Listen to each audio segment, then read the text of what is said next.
À la fin de la Première Guerre mondiale, la France est victorieuse, mais totalement détruite. Il y a 600 000 veuves et 1 million d'orphelins.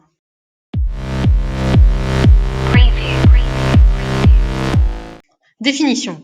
La période de l'entre-deux-guerres est une période après la Première Guerre mondiale, à partir de 1918, et avant la Seconde Guerre mondiale, donc à partir de 1939. La vie politique est divisée en deux camps. Le bloc national, la droite, qui est anticommuniste et anti-allemand, et le cartel, la gauche. En 1919, le bloc national gagne les élections. Il est dirigé par Georges Clemenceau, aussi appelé le Tigre, jusqu'en 1920. Au congrès de Tours, Marcel Cachin est favorable à la diffusion du modèle léniniste, c'est-à-dire le communisme.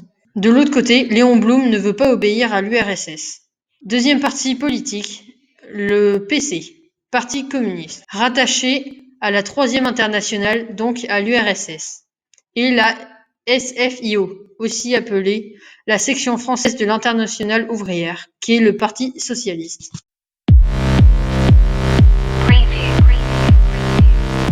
C'est dans un contexte politique divisé entre la droite anticommuniste et anti-allemande, contre la gauche qui, elle, au contraire, est communiste, et contre les socialistes. En 1931, la France affronte une terrible crise financière qui s'est tout d'abord passée aux États-Unis. Comme raison, l'effondrement de la bourse. Les États-Unis ne peuvent donc plus acheter de matières premières en Europe, et donc suite à la crise américaine, l'Europe, à partir de 1931, est elle aussi entrée dans une crise économique. En France, dans l'année 1932, le chômage augmente. Cette crise provoque à son tour une crise politique.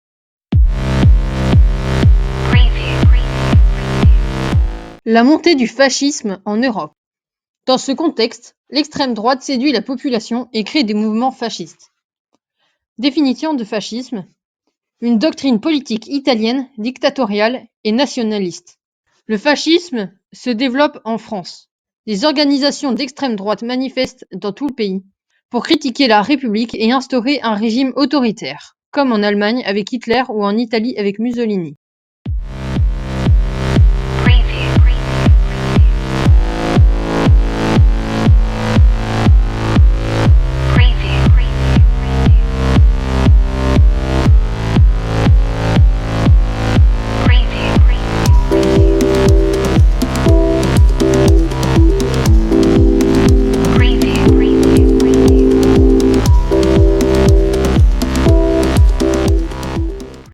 En URSS, il y a eu deux révolutions. Une en février et une autre en octobre 1917. En février, la révolution fait tomber le tsar Nicolas II, mais le système communiste n'est pas encore mis en place. Ce système arrive en octobre, lors de la seconde révolution, avec un régime bolchevique dirigé par Lénine. Une guerre civile s'installe entre les bolcheviks et les opposants du Parti communiste. Cette guerre fait environ 600 000 morts. Lénine gagne et supprime la presse. Il prend le pouvoir et veut diffuser son idéologie communiste dans tout le monde et crée la Troisième Internationale. Troisième Internationale. Donc la Troisième Internationale, c'est le regroupement de tous les régimes communistes. Lénine crée l'URSS, aussi appelée l'Union des républiques socialistes soviétiques, et il meurt en 1924. Staline prend le pouvoir et instaure une propagande et un contrôle de la population extrême. Il met en place la collectivisation, tout est partagé et tout appartient à l'État.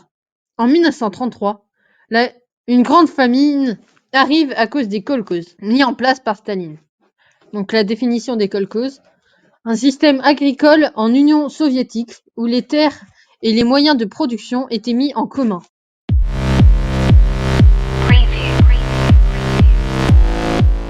Le 8 novembre 1923, lors du putsch de Munich, Hitler tente de s'emparer du pouvoir avec l'aide de ses SA, la section d'assaut. À l'automne 1923, les autorités bavaroises sont au bord de la rupture avec Berlin. Hitler profite de l'occasion pour organiser un putsch à Munich. L'objectif d'Hitler est de prendre le pouvoir en Bavière. puis de mener une marche sur Berlin, tout comme Mussolini l'a fait, vers Rome, près d'1 an auparavant. Le 8 novembre 1923, vers 20h, Hitler fait irruption avec ses SA dans la Bürgerbräukeller, une brasserie de Munich où le triumvirat s'est réuni.